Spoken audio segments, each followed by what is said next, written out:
मेरी पाठशाला में आप सभी का स्वागत है। इस वीडियो में हम ईश्वर शर्मा द्वारा रचित कक्षा 8 के अध्याय 9 जब भोलाराम ने पंप लगाया का अध्ययन करेंगे। इस पाठ में मुख्य पात्र भोलाराम है। भोलाराम अपने खेतों की सिंचाई के लिए पंप लगवाना चाहता है और पंप लगवाने के दौरान उसे किन किन परेशानियों से गुजरना पड़ता है, उन परेशानियों को बहुत ही रोचक व व्यंग्यात्मक शैली में इस पाठ में प्रस्तुत किया गया है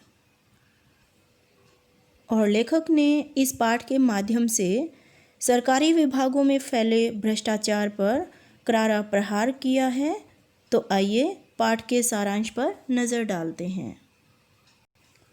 भोलाराम, जैसा कि नाम से ही स्पष्ट है कि वह बहुत ही भोला भाला, सीधा साधा, साधारण सा नागरिक है जो अपने खेतों की सिंचाई के लिए 5 हॉर्स पावर का पंप लगवाना चाहता है और पंप बिजली से चलता है, जिसके लिए उसे बिजली कनेक्शन की आवश्यकता होती है।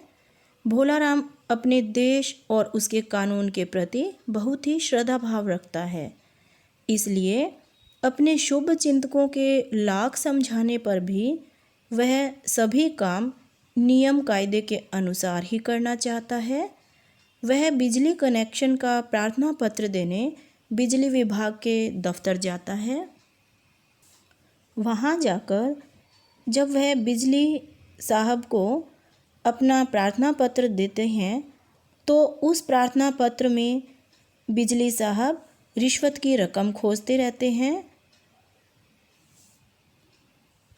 और जब उन्हें वह रकम नहीं मिलती है तो उस प्रार्थना पत्र में रिश्वत के रुपए न पाकर भोलाराम से तरह तरह के सवाल पूछता है। आखिरकार बिजली साहब ने काम टालने के उद्देश्य से भोलाराम से नाराज होकर कहा कि जिस जगह पर पंप लगवाना है उसका नक्शा और भूमि स्वामी का प्रमाण पत्र लाओ, फिर देखेंगे। अब भोलाराम अच्छी तरह समझ गया कि जब किसी अधिकारी को काम टालना होता है तो वह एक के बाद एक काम में उलझा देता है। जैसे उसे ही देखो कि पटवारी से प्रमाण पत्र लाने के काम में उसे लगा दिया जाता है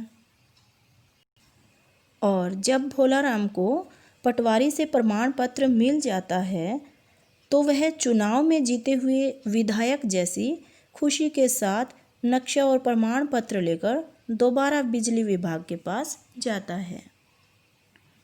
और होता क्या है कि इस बार तो उनके द्वारा यानी बिजली विभाग के अधिकारी द्वारा भोलाराम को पहचानने से भी इनकार कर दिया जाता है और काफ़ी कहने सुनने के बाद उसे नदी का प्रमाण पत्र लाने को कहा जाता है, जिसमें नदी का स्वामित्व और उसका पानी लाने की अनुमति देने का उल्लेख स्पष्ट हो। अब यह प्रमाण पत्र तो उसे जंगल विभाग से ही मिल सकता था और वह इसे पाने के लिए जंगल विभाग के पास जाता है, परंतु उनके द्वारा ऐसा कोई भी प्रमाण पत्र देने से मना कर दिया जाता है और भोलाराम को खनिज विभाग के पास भेज दिया जाता है। वहाँ भी उसकी कोई सुनवाई नहीं होती और वहाँ से निराश होकर भोलाराम राजस्व विभाग के अधिकारी तहसीलदार के पास जाता है। वे भी भोलाराम की सारी बात सुनते हैं और भोलाराम को सिंचाई विभाग के पास भेज देते हैं। वहाँ भी भोलाराम के साथ ऐसा ही व्यवहार किया जाता है और भोलाराम बहुत ही लाचार होकर वहाँ से आ जाता है। अब भोलाराम सारी वास्तविकता से परिचित हो चुका था। उसने महान भारतीय परंपरा का अनुसरण करते हुए पंप फिट किया और पानी लेना शुरू कर दिया। अब लाइनमैन ने उसे खुशी खुशी कनेक्शन भी दे दिया, क्योंकि उनकी मर्ज़ी के अनुसार भोलाराम उन्हें खुश कर चुका था, अर्थात उसे रिश्वत दे चुका था। अब भोलाराम भी खुश और सभी अधिकारी भी खुश। अब उसकी लहलहाती फसल देखने कभी तहसीलदार साहब, कभी सिंचाई साहब और कभी बिजली साहब आते रहते हैं। और कृषि साहब तो दूसरे किसानों को भी भोलाराम से प्रेरणा लेकर आत्मनिर्भर बनने के लिए प्रेरित करते हैं। भोलाराम सरकारी तंत्र पर व्यंग्य करते हुए, अपने भाव व्यक्त करते हुए जब जब पानी के पंप की धार को देखता है, तब तब सरकारी नियमों के प्रति अपनी श्रद्धा को बढ़ता हुआ पाता है।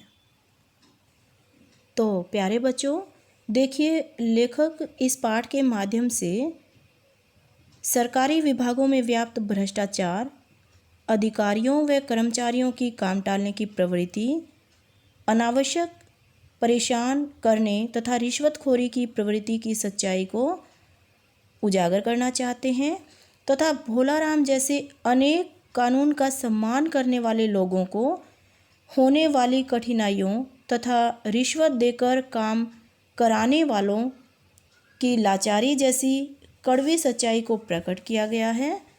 अतः हमें भ्रष्टाचार नामक सामाजिक बुराई को दूर करने के लिए भरसक प्रयास करने होंगे। इसे और कोई नहीं दूर करेंगे तो केवल आप और हम, यानी हमें मिलकर इस बुराई का डटकर विरोध करना चाहिए। तभी हम एक निर्मल व स्वच्छ भारत का निर्माण कर सकते हैं।